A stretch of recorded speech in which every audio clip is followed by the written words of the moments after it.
à tous.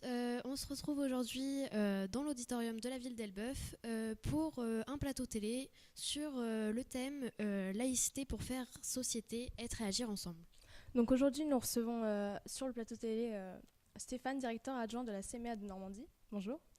Ainsi que Alice, coordinatrice de la fabrique à déclic de la MJC d'Elbeuf, et plus tard Bérangère de la Ligue de l'enseignement qui nous rejoindra dans quelques temps. Alice, est-ce que tu peux nous parler de la MJC, d'Addict TV, de ton rôle à la MJC ? Oui, alors bonjour à tous. Effectivement, moi je coordonne la fabrique à déclic qui, en fait, la MJC est labellisée fabrique d'initiative citoyenne.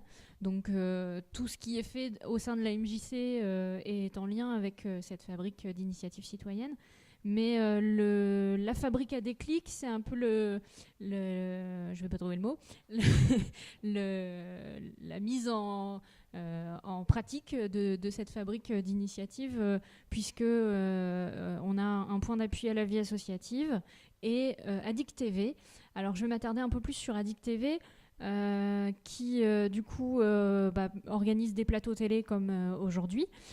J'en profite pour présenter tout le monde, puisque vous avez remarqué qu'on a un groupe qui vient à peu près tous les mercredis et pendant les vacances scolaires pour apprendre la technique et l'animation d'un plateau télé, réaliser des courts-métrages et donc qui suit qui monte un certain nombre de projets en fonction de l'envie de ce groupe qui est composé de jeunes lycéens de 15 à 25 ans, donc il y a aussi possibilité qu'il n'y ait pas que des lycéens d'ailleurs. Aujourd'hui, il est composé essentiellement de lycéens, donc il y a Nadia et Solène qui présentent le plateau là tout de suite. On a Nacera qui est à la caméra, Christopher à une autre caméra, Ilona, coucou Ilona, qui se trouve derrière les platines. Ce groupe est mené par Nora, qui travaille à la MJC avec moi, et puis on a Franz qui est service civique également sur la fabrique à déclic. Donc ça représente un petit groupe, et c'est du coup ce petit groupe qui gère le plateau télé d'aujourd'hui.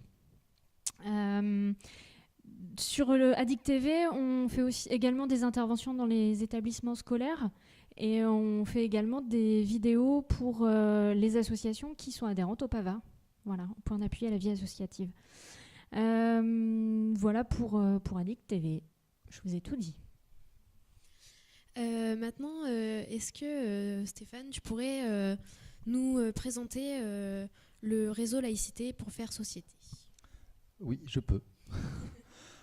Alors, bonjour à tous. Donc, on n'est pas sur une forme habituelle d'une rencontre de ce que nous appelons aujourd'hui dans le groupe normand les réseaux départementaux.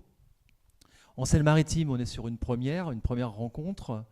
Donc voilà, je vais présenter le groupe laïcité pour faire société, être et agir ensemble. En Seine-Maritime, quand je dis en Seine-Maritime, non, sur Rouen, c'est la première fois qu'on en organise une rencontre.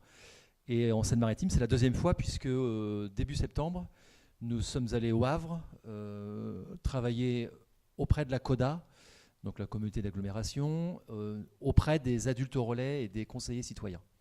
Voilà, donc on a animé également un réseau départemental avec eux sur ce territoire havrais. Et évidemment, il était évident qu'il fallait qu'on vienne sur l'agglomération rouennaise. Donc l'idée de venir à la MJC et de demander à Addict TV d'animer la journée, moi m'est venu parce que je les ai croisés l'an passé. C'est la deuxième fois qu'ils sont sur un plateau TV autour de la laïcité, puisqu'ils avaient animé l'an passé au lycée Mauroy un plateau TV à l'occasion de l'anniversaire de la loi de 1905, le 9 décembre donc 2016. Et j'avais été invité au nom du groupe Laïcité pour faire société pour intervenir sur ce plateau TV. Donc c'est la deuxième fois qu'on se retrouve. Voilà, c'était aussi valoriser ce que pouvait faire un groupe de jeunes qui s'engagent. Et même si notre thématique est autour de la laïcité, le groupe est piloté notamment par les CMA et la Ligue. Et les CMA et la Ligue sont toujours là pour valoriser dès l'instant où des jeunes s'engagent dans quelque chose qui dépasse ce qu'on leur demande au minimum de faire quand ils sont lycéens. Voilà, donc c'était un peu l'idée. Et puis l'autre objectif, c'était aussi de se dire pourquoi pas non plus laisser une trace de ce qu'on peut échanger. Et puis aussi, la deuxième grande originalité de ce réseau, c'est qu'on était plutôt jusqu'alors partis sur des rencontres qui tournaient autour de l'histoire de la laïcité, les aspects juridiques autour de la laïcité. Et le souhait là, c'était de partir sur un peu une autre voie autour des questions culturelles autour de la laïcité, et notamment sur la problématique de l'interculturel.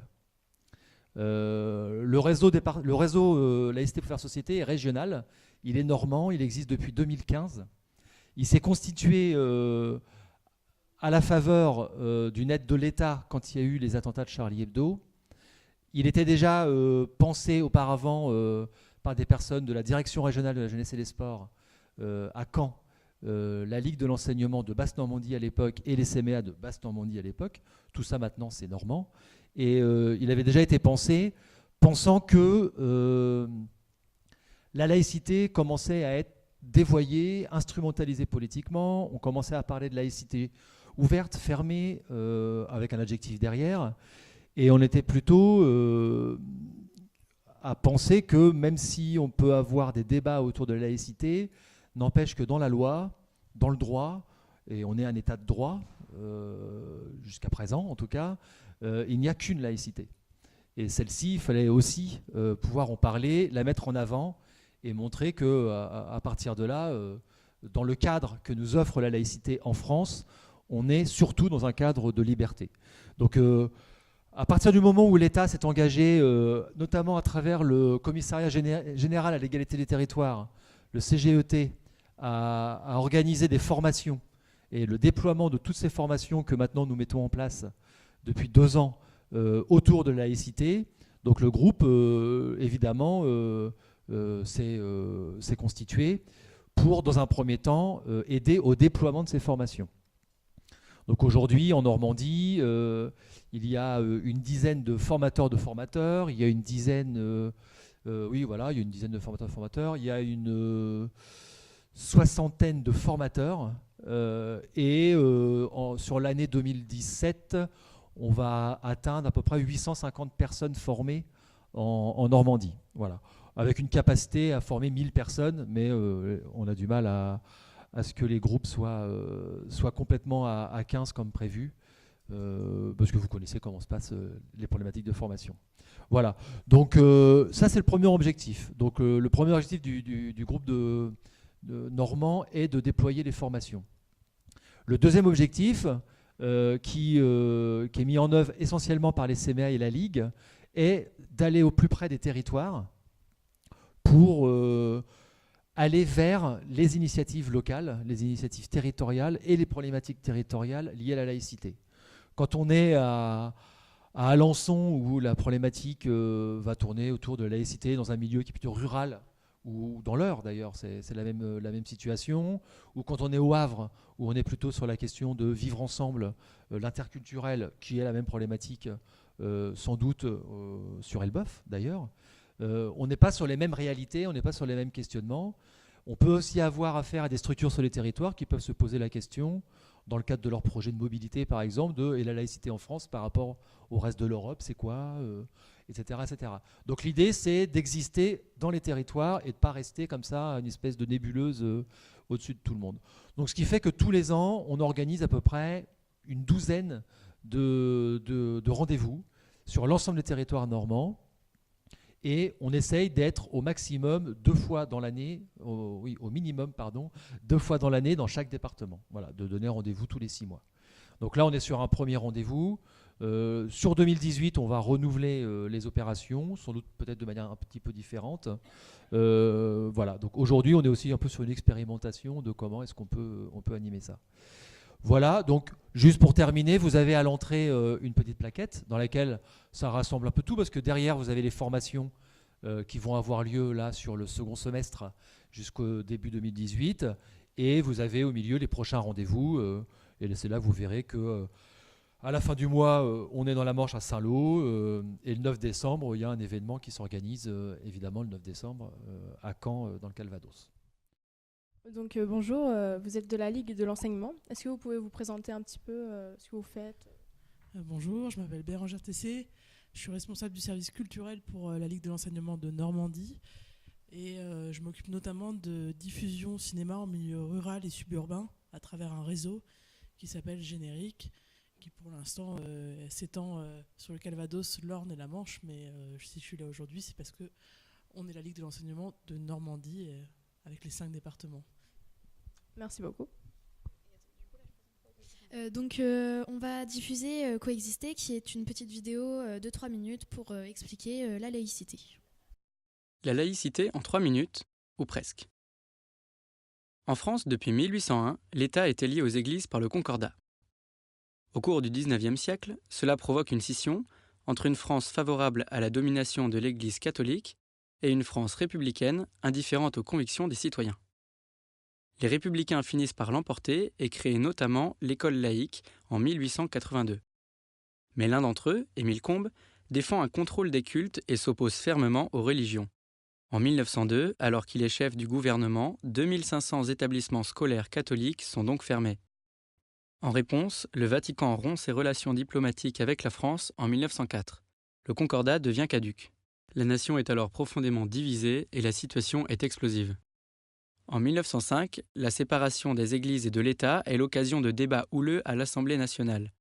Émile Combes et ses partisans défendent une laïcité visant à éliminer la religion de l'espace public et à contrôler les cultes. Tandis que d'autres députés républicains, menés par Aristide Briand, défendent une loi de compromis respectueuse des libertés individuelles et séparant strictement l'État des cultes. La conception de Briand finit par l'emporter et les parlementaires votent à la majorité la séparation des églises et de l'État. Le texte adopté est une loi d'apaisement qui met fin à un siècle de conflits. La République laïque repose sur 4 piliers qui découlent de cette loi de 1905, de la Déclaration des droits de l'homme et du citoyen et de la Constitution de 1958. Le premier pilier, c'est la liberté. Les citoyens sont libres de croire ou de ne pas croire, de changer de religion ou de ne plus en avoir, et de l'exprimer chez eux, mais aussi dans l'espace public, dans la limite du respect de l'ordre public. Ils sont donc libres de porter un voile ou une croix dans la rue, une kippa pour aller voter à la mairie ou un turban sikh dans le métro. Deuxième pilier, la séparation des églises et de l'État. Les cultes n'interviennent pas dans la gestion de l'État et la loi n'émane que du peuple. Réciproquement, l'État n'intervient pas dans l'organisation interne des cultes. Troisième pilier, la neutralité de l'État. Elle concerne les agents de l'État et du service public, mais pas ses usagers. Par exemple, les policiers, les juges ou les enseignants ne doivent montrer aucune appartenance. Mais neutralité ne veut pas dire indifférence. Le ministre de l'Intérieur peut entretenir des relations avec les représentants des cultes. Dernier pilier, l'égalité.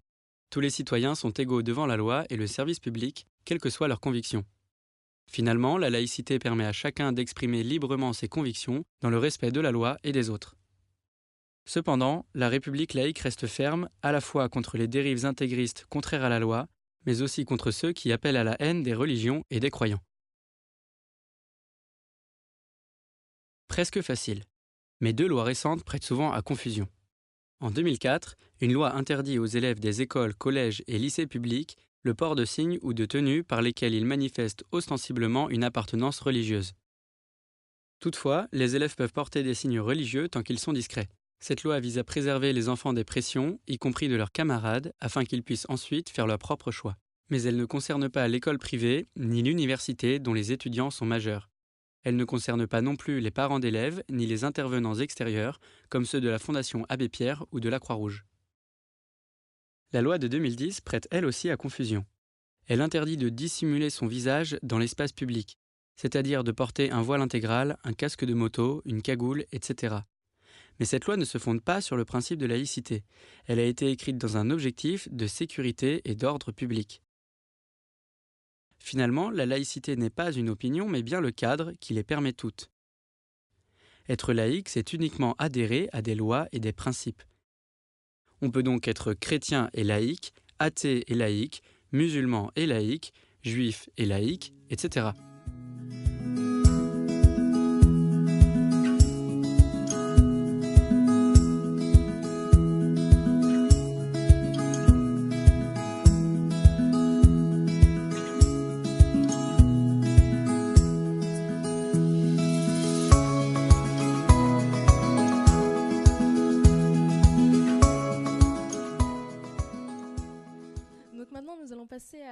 au film La Cour de Babel. Donc Bérengère, je vais nous demander de nous présenter le film, nous dire pourquoi est-ce que le réseau justement de laïcité a choisi de présenter ce film pour cet événement. Voilà.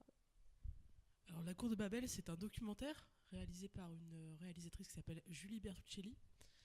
En fait, elle a été invitée pour être jury d'un festival de films scolaires en Île-de-France en 2012, et la classe que l'on va voir dans le film avait présenté un film, et elle s'est dit mais ces jeunes sont formidables, ils viennent de plein de cultures différentes, parce que la particularité de cette classe, c'est que c'était une classe d'accueil pour des jeunes non francophones qui viennent de plein de pays différents, du Mali, de Biélorussie, de Chine, on va voir et qui viennent pour plein de raisons différentes aussi. Et elle a décidé de poser sa caméra dans les classes d'accueil, et puis en fait dans cette classe d'accueil, parce qu'il y avait suffisamment de richesse au sein même de cette classe, avec ces 24 élèves et cette professeure qu'on suit, pour montrer ce que c'est de vivre ensemble avec des cultures différentes. C'est intéressant ce qui est dit dans la bande-annonce sur coexister, sur le fait que laïcité ne veut pas dire indifférence, ne veut pas dire ignorer les cultures, y compris ignorer les religions. Là, on va le voir dans ce documentaire, sur le fait qu'en fait, ils viennent avec leur culture, et la défense. Moi, j'ai l'impression que ce qui ressort de ce film, La Cour de Babel, c'est qu'on ne demande pas d'ignorer ou d'effacer ce qu'on est, ce qu'on vit, mais effectivement, comment on fait pour articuler tout ça et pour faire un vivre ensemble qui marche. On a décidé de montrer La Cour de Babel parce que déjà c'est extrêmement parlant. Il y a plein de cultures, plein de religions. Ensuite, je pense que c'est un film qui donne beaucoup d'espoir. On n'est pas du tout dans le pessimisme ou dans une xénophobie, même s'il y a des incompréhensions. Il y a des incompréhensions entre les élèves qui... Parfois, c'est un choc d'avoir une culture aux antipodes de ce qu'ils ont connu. Mais il y a vraiment toujours une démarche d'essayer de comprendre.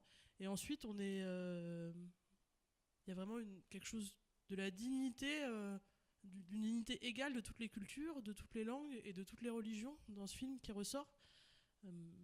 Et quand je dis égal, c'est le français qui est le point d'ancrage de pourquoi ces enfants se retrouvent dans la même classe à un même moment. C'est parce qu'ils n'ont pas encore l'accès complet au français, mais on leur dit n'effacez pas ce que vous êtes, n'effacez pas votre langue, n'effacez pas votre culture, partagez-la, et en la partageant on va le construire. Et ce qui est intéressant, c'est que ces élèves, à la fin, on sent bien qu'ils vont construire un lien au-delà de cette classe d'accueil, puisqu'ils vont intégrer des classes classiques de l'éducation nationale à l'issue, mais on sent bien que ça les a construits et qu'ils vont apporter des choses en plus, tout en ayant gardé leur culture, leur spécificité, leur langue maternelle et parfois leur religion. C'est pour ça qu'on a choisi de diffuser ce film dans le cadre de Laïcité pour faire société. Donc suite à ça, je vous propose de visionner le film.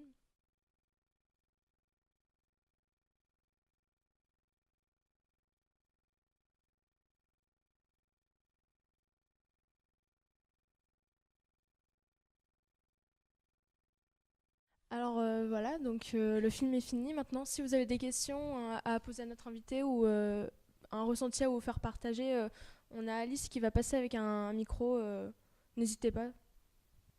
J'ai plein de choses à dire sur le film, mais après c'est vrai que ce serait intéressant qu'on ait un échange. Aujourd'hui, on est là dans le cadre de Laïcité pour faire société, et je pense qu'il y a une scène qui est extrêmement marquante dans le film.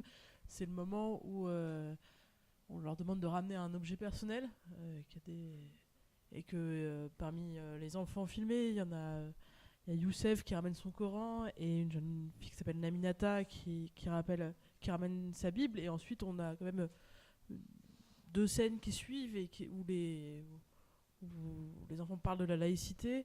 Et on revient sur ce qu'on disait tout à l'heure, sur le fait que la laïcité, c'est pas ignorer ou effacer ce qu'on est, éventuellement sa foi. Voilà, moi je trouve cette scène très belle, parce que là on est vraiment dans une scène où la laïcité rentre dans l'espace de la classe, qui est quasiment le seul espace filmé, puisque les seuls moments où on voit la cour de récréation, on la voit de très loin. Elle va pas poser sa caméra à hauteur d'enfants ou d'adultes dans la cour. On les voit, c'est uniquement des scènes vues de loin. Et donc c'est vrai que là je trouve qu'on est vraiment dans le cadre de la laïcité, et puis avec un discours qui n'est pas intellectualisé de ces enfants, qui emmènent la Bible ou le Coran, le petit Youssef qui ramène son Coran et qui explique que c'est aussi son premier Coran et que ça a vraiment de la valeur pour lui. En même temps, il ne rentre pas du tout ni dans une quelconque forme de prosélytisme, ni de discours qui prônerait la supériorité de sa foi par rapport à une autre. Là, je trouve juste qu'on est... Voilà, moi, cet enfant, il fait part de quelque chose de manière anodine, en ramenant un objet qui lui est personnel, et ça ne choque personne. Plutôt, ça interroge, et on demande pourquoi t'as ramené ta Bible, au même titre que pourquoi t'as ramené ta poupée, ou pourquoi t'as ramené ton Coran. Ça, c'est une des premières scènes que... Enfin, c'est dans le cas de la laïcité, c'est vraiment parce que le film ne parle pas que de laïcité, où il en parle tout le temps. Mais là, c'est quelque chose effectivement de très très visible sur cette scène-là, et sur ce qui se dit après. Il y a également un jeune homme qui parle de protestantisme, mais qui dit mais en fait là on est plus dans la religion, on est juste dans de la cruauté. Je trouve qu'il y a une analyse très pertinente et en même temps pas du tout intellectualisée. Enfin, en tout cas, il n'y a pas un discours politique travaillé derrière ce que disent ces enfants. C'est vraiment un discours de ressenti. Et quand on parle de laïcité dans la cour de Babel, moi, d'abord, je pense à cette scène. N'hésitez pas à m'arrêter ou à poser des questions. Eh bien, moi, j'ai trouvé un moment où, en fait, on voit justement, il y a la fille qui ramène la Bible, et puis il y en a une aussi qui est musulmane et qui a décidé de prendre la Bible, et puis il y a une autre personne musulmane qui a dit non, t'as pas le droit de toucher. Je trouve ça c'est un peu marquant, parce que justement après on voit ses camarades qui disent mais si, elle a le droit et tout. Donc on voit vraiment que ils sont compréhensifs. Ils se disent que c'est pas parce qu'elle a une religion et qu'elle veut s'informer sur une autre religion qu'elle a le droit, qu'il y a des barrières entre leurs deux religions. Donc c'est ce que j'ai retenu. C'est vrai qu'il y en a une effectivement qui émet une réserve, et ensuite on voit que le doute germe en plus.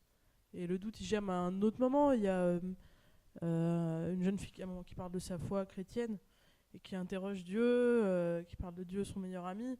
Et à un moment, dans un espèce de monologue, elle s'auto-arrête en disant mais en fait je sais pas si Dieu existe. Et on voit qu'il y a un doute. Alors peut-être qu'il va pas se confirmer, peut-être qu'il va se confirmer, c'est pas l'objet.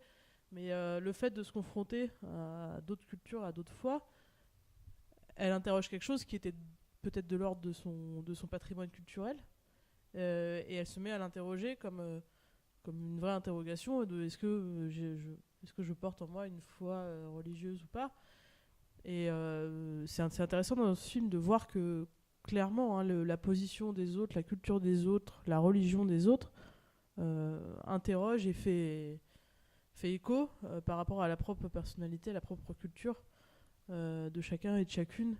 Et la scène dont tu parlais, effectivement, reflète bien ça, mais il y en a d'autres, et il y en a sur d'autres sujets que la religion pure, parce que je pense que la laïcité, on peut très vite l'étendre à quelque chose qui n'est pas juste de l'ordre de la foi ou de la pratique religieuse, mais à tout un tas de pratiques culturelles.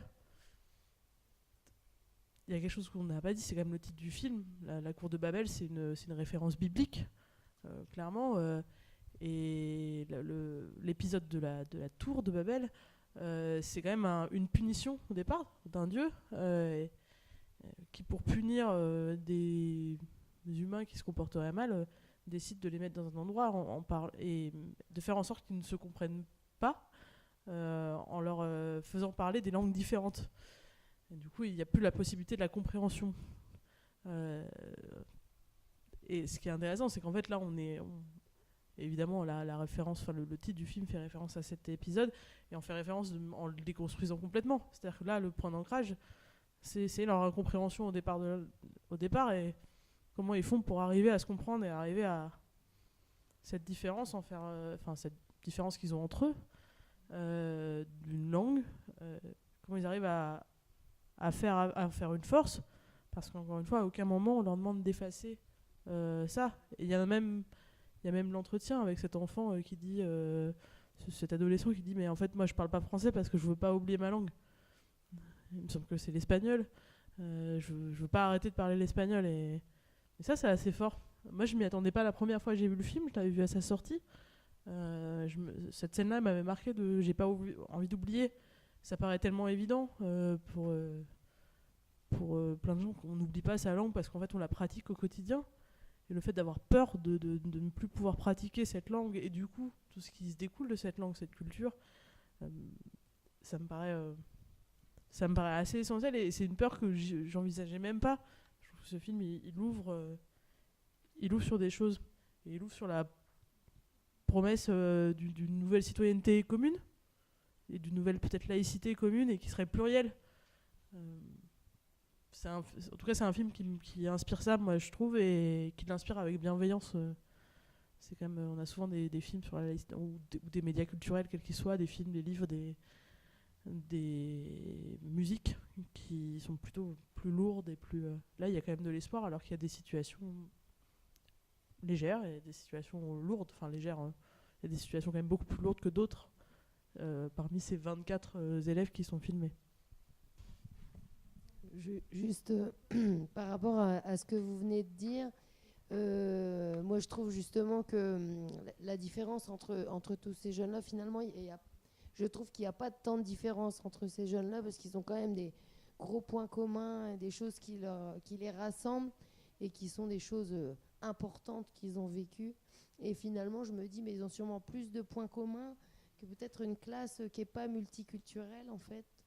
C'est un peu paradoxal ce que je suis en train de dire, mais je me dis dans une classe classique, je pense pas qu'il y aurait eu cette cohésion aussi, et que finalement, c'est la différence qu'il y a entre eux qui fait qu'ils se rapprochent parce qu'ils sont tous dans une situation similaire en fait de vie. Et je suis pas sûre qu'on aurait eu le même. C'est très chouette et très idéal, en effet, cette classe multiculturelle où on se dit, bah oui, si ça pouvait être comme ça, ce serait formidable. Mais après, si on décale un petit peu sur une classe classique, et j'imagine, alors classique, hein, vous entendez pas une classe multiculturelle avec des jeunes qui viennent de pays différents avec tout ce qu'ils ont vécu. S'il y en a un qui ramène une Bible et puis un autre qui ramène un Coran, je suis pas sûre qu'ils se produisent la même chose que ce qu'on vient de voir ici. Donc à mon avis, c'est une image c'est très chouette, mais je suis pas sûre que ça puisse être transféré aussi facilement dans le classique en fait, de ce qu'on trouve dans les classes. Après, je vais pas parler à la place de la réalisatrice, Julie Bertuccelli, mais je pense qu'elle a fait le choix effectivement de filmer une situation en particulier et qu'effectivement il n'y a peut-être pas cette même bienveillance qui n'est pas tout le temps de mise d'ailleurs, parce que il y a des jeunes quand même qui à un moment s'énervent, enfin il y a une jeune qui à un moment s'énerve, a l'impression que personne ne l'aime, en tout cas a l'impression d'être victime de racisme au sein de sa classe. Mais oui, je suis d'accord avec votre constat. Peut-être que c'est pas transposable, mais je suis pas sûre que l'esprit du film ce soit forcément de transposer. C'est de montrer une situation qui existe aussi. Le film a été tourné du coup sur une année scolaire en 2012. Effectivement, la réalisatrice, quand elle avait voulu filmer, au début, elle s'est dit qu'elle avait découvert ce système-là de classe d'accueil qu'elle ne connaissait pas. Elle ne savait pas que c'était un système qui existait. Et ensuite, elle s'est dit, je vais faire un documentaire sur les classes d'accueil. Elle avait déjà travaillé sur du long-métrage documentaire et également sur du moyen-métrage documentaire. C'était son 10e ou 12e film quand elle a tourné celui-là, long et court-métrage confondus. En fait, en tombant dans cette classe qui est dans son quartier, on est dans le 10e arrondissement à Paris, elle s'est dit, en fait, je vais pas faire plein de classes d'accueil, je vais faire celle-là et filmer.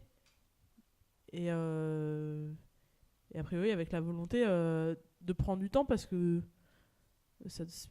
on se rend pas compte en fait qu'il y a quand même une caméra et un perchiste tout le long du film, et donc dans un espace de la taille d'une salle de classe, donc je sais pas, 4 fois moins que la salle dans laquelle on est aujourd'hui. On a 24 enfants, une professeure et 2 personnes qui sont là avec quand même du matériel imposant et des adolescents qui forcément regardent. C'est pas facile de parler devant une caméra, devant un appareil photo ou sous une perche qui vous enregistre. Et en tout cas, je pense que la force du film, c'est d'avoir choisi un angle très précis qui c'est pas un portrait d'une personne, mais c'est un portrait d'une classe, d'un ensemble, d'un groupe à un moment donné, d'un groupe un an, parce que l'année suivante, le groupe n'existera plus sous cette forme. C'est un moment extrêmement éphémère. L'année suivante, la professeure, elle devient inspectrice, elle n'est plus là. Les enfants, il y en a qui seront toujours en classe d'accueil dans d'autres endroits, il y en a qui seront en classe en 4e ou en 3e, de manière... dans le système classique, dans le système de l'éducation nationale classique. Et moi, je trouve que la force du film, c'est d'avoir pris le parti d'un portrait assez humble, de se dire maintenant je prends ces personnages, je les filme, et d'avoir pris le temps, parce que je pense elle a été pendant 1 an dans la classe, donc je vous laisse imaginer le nombre d'heures de rush qu'elle doit avoir, avec le nombre de moments où il ne se passe rien, ou en tout cas il y a des exercices ou rien d'extraordinaire, et d'arriver à un moment à faire que les adolescents, ils se livrent avec une sincérité, et ils se livrent aux autres, ils se livrent pas à la réalisatrice, ils parlent jamais à la réalisatrice d'ailleurs. Les rares moments où ils parlent à la réalisatrice, c'est via les yeux de l'enseignante. Par exemple, au moment des entretiens où l'enseignante reçoit les parents, je ne sais pas si vous avez remarqué le cadre, mais vous avez, c'est filmé à l'arrière, comme s'il y avait la table là, les parents ici, et la réalisatrice, elle filme le dos de l'enseignante, puis le parent et l'enfant. Et je rejoins ce que plutôt le constat. Ah non, mais je rejoins tout à fait ce que vous disiez, mais je déroulais du coup. Mais je suis d'accord avec vous, c'est peut-être pas transposable. Mais je pense pas que ce soit le but du film, qui est un portrait assez assumé d'un moment T. Un portrait cadré dans le temps et cadré dans l'espace aussi.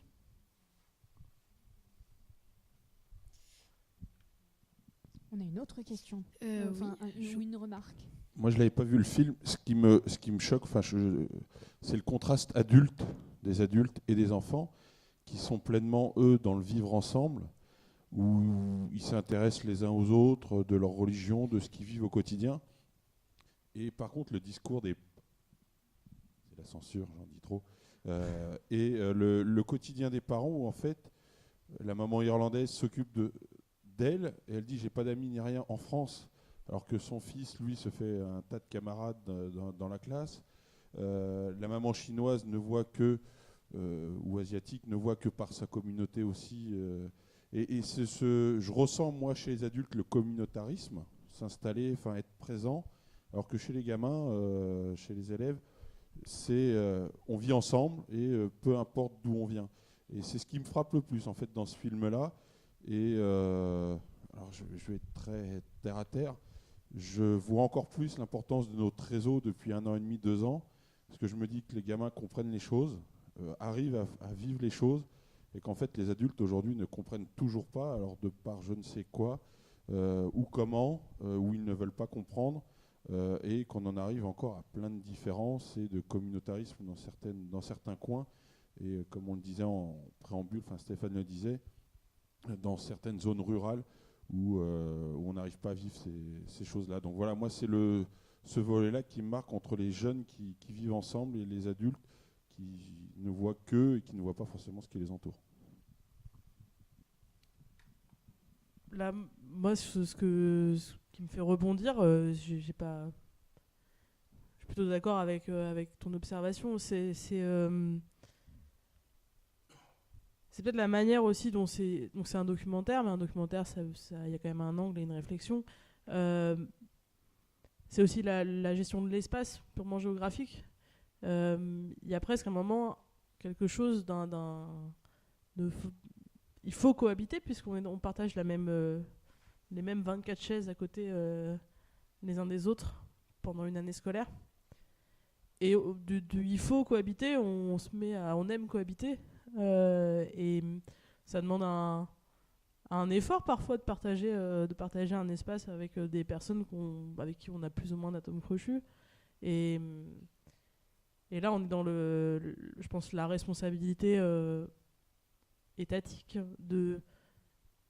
Il y a des règles qui encadrent et qui incitent à rassembler des enfants dans un même cadre, qui est une école, une classe, quelle qu'elle soit, c'est-à-dire la classe d'accueil, on est à l'école, c'est une forme d'école.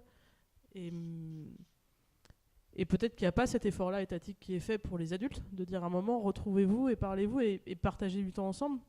Et effectivement, les adultes ne font pas individuellement l'effort de se créer ce genre d'espace en dehors d'une communauté où ils se sentent confortables, ou peut-être plus confortables. Et là, moi, ça m'interroge sur la place de l'État qui a signé, si les classes d'accueil ont été créées, c'est dans le cadre notamment de la Convention internationale des droits de l'enfant que la France a signé avec des réserves, même en 1990, où en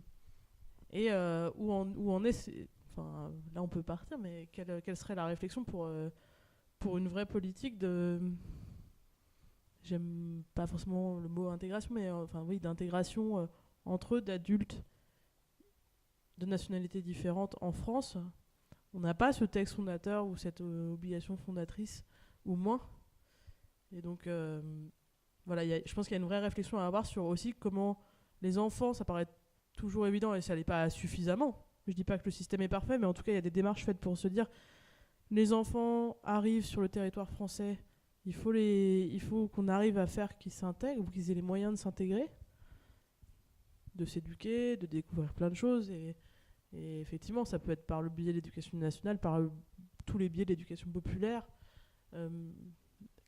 Où en est la réflexion, et là c'est une question ouverte, sur créer une vraie politique d'intégration multiculturelle pour les adultes, pour les personnes majeures, où il y a moins d'obligations. On n'oblige pas un adulte à aller à l'école. Il y a encore une autre réaction dans le public. Après j'arrête, mais juste... Mais non, n'arrêtez pas, tout va bien. Il est en route.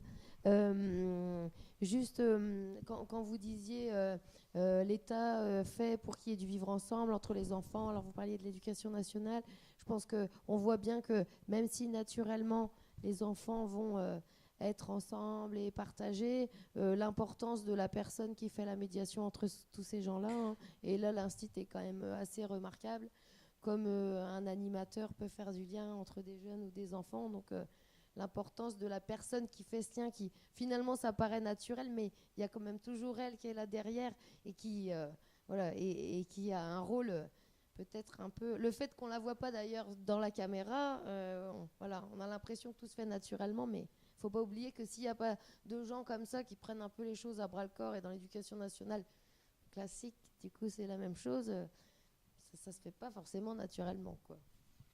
Je suis d'accord avec vous, et pour rebondir d'un point de vue purement cinématographique sur ce que vous dites, effectivement l'enseignante on la voit assez peu par rapport au plan sur les enfants, et moi j'avais entendu des spectateurs et des spectatrices parler d'un film à hauteur d'enfant. J'étais pas complètement d'accord, et c'est pas une critique parce que c'est plutôt un film à hauteur de professeur qui regarde des enfants, et je trouve ça intéressant parce que la réalisatrice se met pas à la place des enfants, elle se met, si elle doit se mettre au niveau de quelqu'un, elle se met au niveau de l'enseignante qui est une femme adulte comme elle, même si elles n'ont pas le même parcours et le même vécu, et qui regarde et qui écoute ses enfants. Et ça, je trouve ça assez intéressant. Et évidemment, et en fait, on voit pas beaucoup la professeure, mais on l'imagine beaucoup et on la sent beaucoup. On la sent très présente, y compris dans la manière de filmer. C'est-à-dire que la caméra est posée à l'endroit où pourrait être le professeur dans une classe.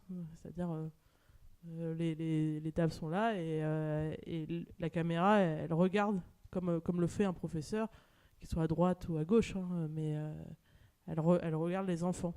Et je vous rejoins complètement. La seule différence, c'est par rapport à ce que je disais sur les adultes, c'est qu'il y a quand même un cadre formel et qu'au moins l'État s'est engagé dans la création de structures de classes d'accueil qui permet ensuite à des personnes d'intervenir. Mais je vous rejoins complètement sur votre remarque, effectivement. Est-ce qu'il y a encore des réactions, des questions ou pas? Merci beaucoup. Et puis maintenant, on va accueillir Ilona, Nacera et François. Donc bonjour, enfin rebonjour. On se retrouve avec François du pôle Solidarité de la MJC. À quoi sert ce pôle? À quoi sert ce pôle? Alors le pôle Solidarité, il a un rôle utile. En fait, disons que nous accueillons, grâce à 17 bénévoles et à une équipe de 3 personnes à l'heure actuelle, en ce moment 359 personnes de 50 nationalités différentes.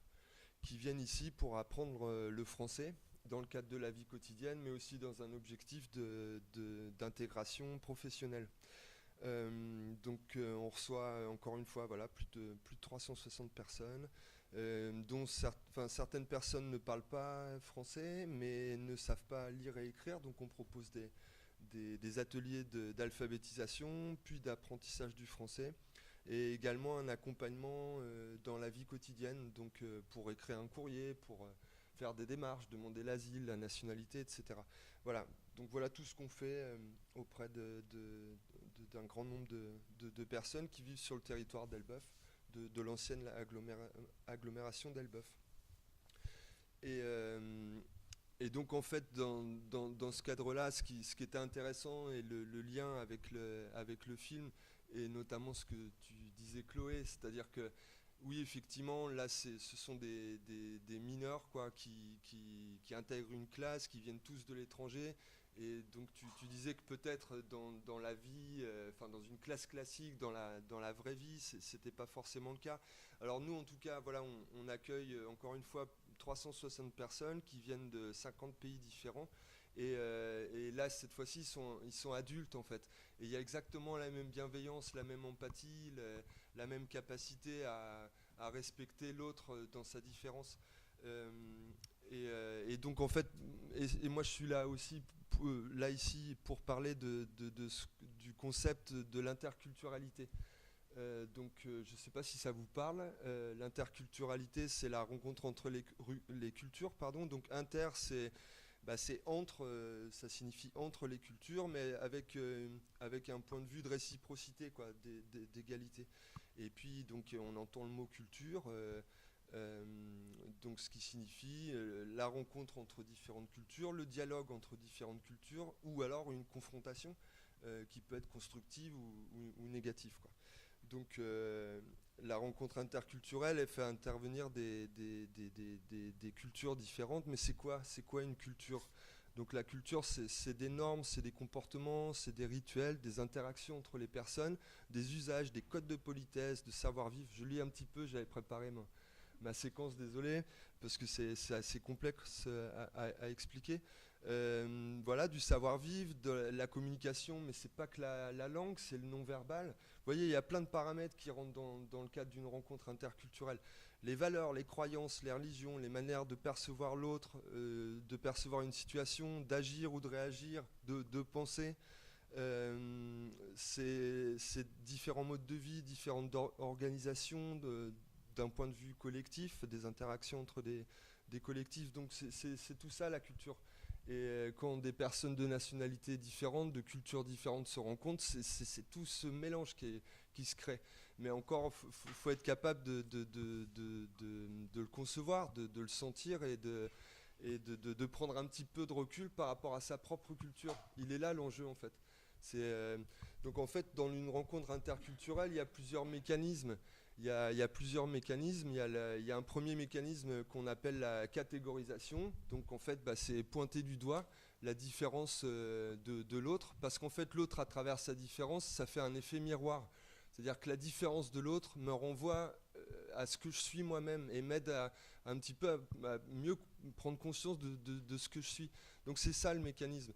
Donc on pointe du doigt, en tout cas, on a des préjugés, on range les gens dans des boîtes avec nos propres prismes, ma propre culture, mais il faut que je sois capable de prendre un peu de distance, de comprendre l'autre au-delà de ma culture à moi. Donc c'est ce qu'on appelle être capable de se décentrer un petit peu, de mettre un pas sur le côté par rapport à sa propre culture. Donc c'est ça qui est intéressant, si on veut en sortir quelque chose de constructif, si on veut être capable de se comprendre, de se parler, de se respecter, de vivre ensemble. La laïcité permet ça, mais c'est intéressant de comprendre ce qui se passe en fait dans le cadre d'une rencontre entre des personnes qui ne sont pas du tout des mêmes cultures. Voilà, donc il y a le premier mécanisme qui s'appelle la catégorisation, et puis qui rentre dans une enveloppe plus large qui s'appelle l'ethnocentrisme. Je suis centré sur mon ethnie, sur ma culture d'origine, etc. Et voilà, et donc je vais essayer d'aller vite, mais il faut être capable encore une fois, de prendre un petit peu de recul. Donc l'ethnocentrisme, il y a trois effets. Il y a l'effet de contraste, c'est que Du coup, on peut accentuer les différences, donc les exagérer même, exagérer les différences au-delà même de ce qu'elles sont dans le réel, quoi. Il y a l'effet de stéréotypie, pardon. C'est le fait de percevoir dans une personne, une personne, pardon, à travers les stéréotypes que l'on attribue à la culture, mais c'est des préjugés. Et ensuite, il y a l'effet d'assimilation, pardon. C'est le fait d'accentuer les ressemblances entre les individus de la même culture, alors qu'il y a au sein même de cette même culture, il y a des différences. Mais le réflexe, c'est de se rapprocher en gros de ceux qui sont plus proches de soi, qui sont de la même culture, pour un petit peu pointer du doigt les autres qui sont d'une culture différente.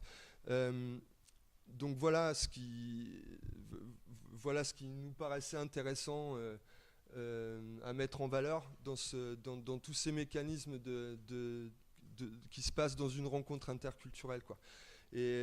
Et si on veut chercher une issue positive, constructive, intelligente, eh bien, il faut être capable de faire preuve d'ouverture interculturelle, de respect et encore une fois de décentration.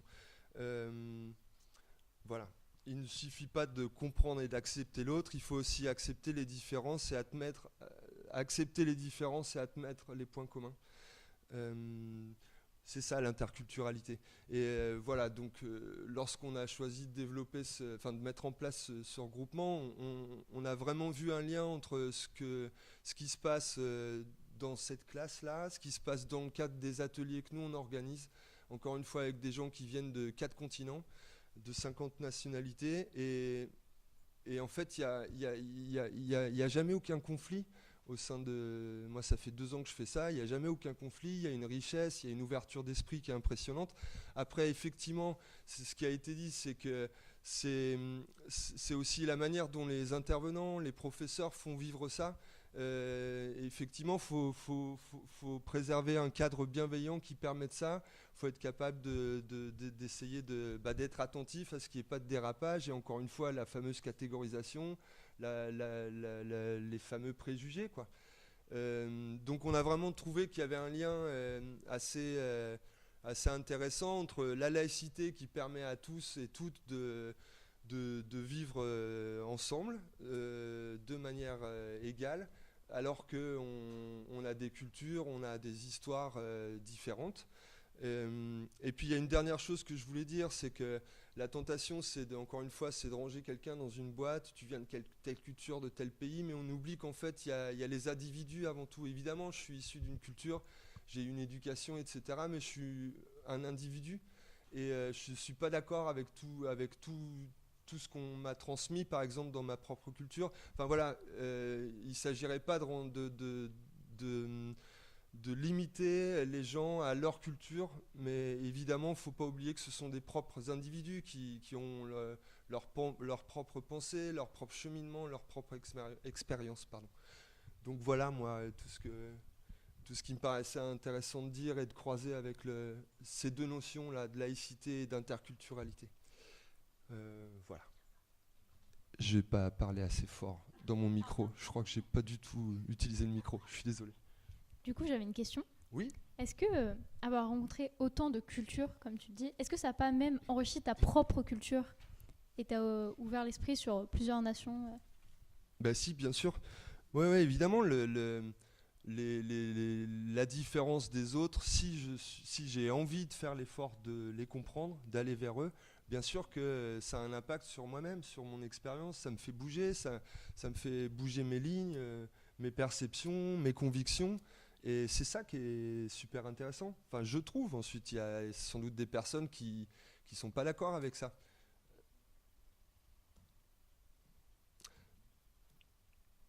Est-ce que vous avez des questions sur le pôle solidarité de la MJC ou des questions à poser à François par rapport à son expérience? Ou est-ce qu'il en pense? J'ai une question, et je suis plutôt d'accord avec tout ce que tu as dit et sur les notions que tu as exposées.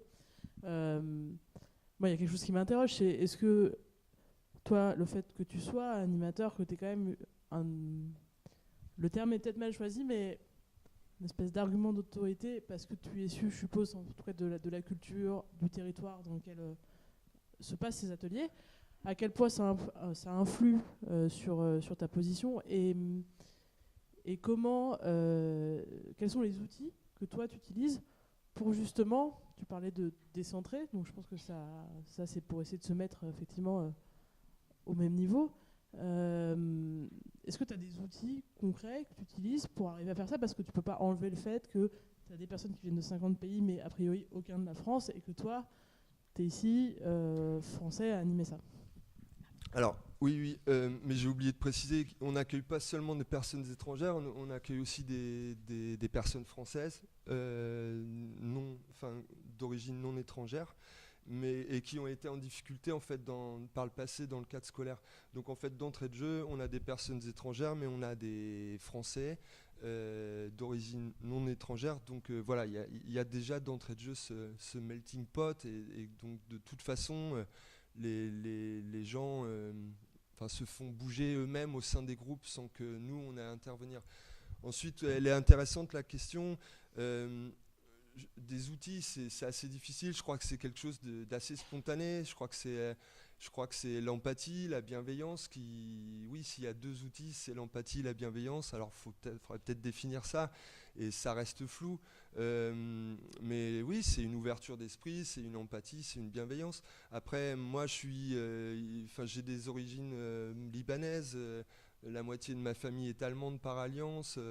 Au sein de ma propre famille, on a différentes pratiques religieuses. Moi, personnellement, je suis agnostique. Enfin, voilà. Donc, des outils, j'ai pas forcément de réponse là tout de suite, de manière très précise à te donner. Je crois que c'est aux personnes à travers leurs histoires, et s'ils ont envie vraiment d'aller vers les autres et de privilégier cette ouverture. Enfin, clairement, on a deux choix, quoi. Où on vit ensemble et où on se respecte et on s'intéresse les uns aux autres, ou on ferme et on reste barricadé. Où est-ce qu'on veut aller, quoi? Moi, j'ai choisi. Voilà, au-delà de ça, des outils précis, là, je cale un peu. Au-delà de l'empathie et de la bienveillance, et ça reste un peu conceptuel, un peu. Mais voilà, spontanément, j'ai envie de te répondre ça, quoi. Je ne peux que te répondre ça.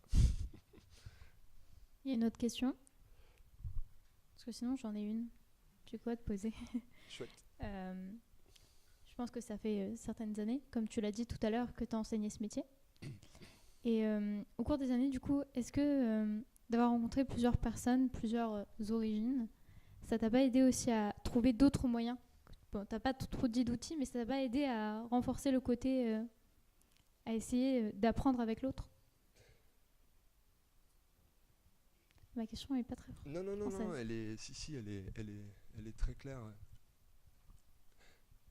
Je crois que ce qui est important, c'est de poser un cadre, en fait, dans le sens où à chaque fois qu'on redémarre les rentrées, en fait, des ateliers d'apprentissage du français, on aborde cette notion de laïcité chaque année en démarrage de cours. Et quand je dis poser le cadre, c'est ça, c'est qu'on explique ce que c'est, on explique ce que c'est que cette notion, que ce concept qui est vraiment très important en France, quoi, c'est l'essence même qui nous permet de vivre ensemble et de se respecter. Donc on explique ça d'entrée de jeu, et je pense que les gens le comprennent très très bien. Très bien, et d'autant plus si on le porte nous-mêmes, quoi. En fait, si on le fait vivre nous-mêmes, si on fait vivre cette notion, et que nous-mêmes on n'est pas dans le fait de pointer du doigt, etc., quoi. Je sais pas si j'ai répondu à ta question, mais oui. Est-ce que tu pourrais nous mettre 3 mots sur la laïcité, à tes yeux? Qu'est-ce que c'est la laïcité?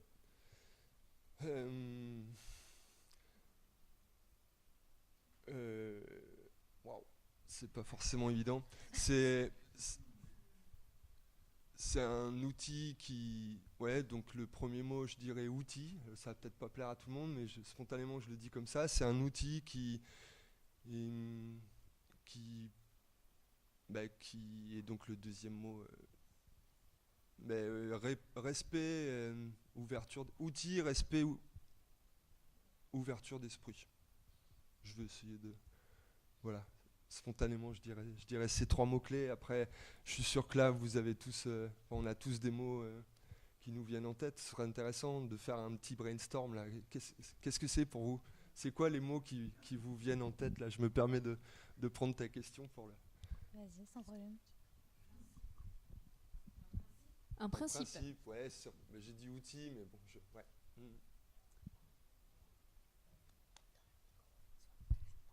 Toujours dans le micro. Nasra, toi, qui est étudiante. Je dirais respect et amour par rapport à tout le monde. Amour? Ouais. Ouais, c'est un joli mot. C'est un joli mot aussi. Parce qu'on s'ouvre aux autres cultures forcément, donc voilà. Et c'est un enrichissement. Voilà. Alors après, voilà, il s'agirait pas d'être, dans le monde des bisounours, quoi. On n'y est pas. Enfin, je comprends ce que tu as voulu dire dans la vraie vie, etc. Là, encore une fois, on organise ça.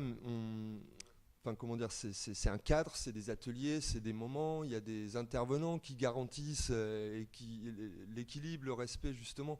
Ensuite, dans la vraie vie de tous les jours, dans la rue, etc. Oui, il y a quand même ces mécanismes que je viens de vous expliquer, justement, de catégorisation, d'ethnocentrisme, etc. Et en particulier, pour certaines personnes qui sont d'origine française sans origines étrangères, quoi. Et on ne va pas se voiler la face, évidemment qu'il y a toujours des problèmes, le racisme est là, etc.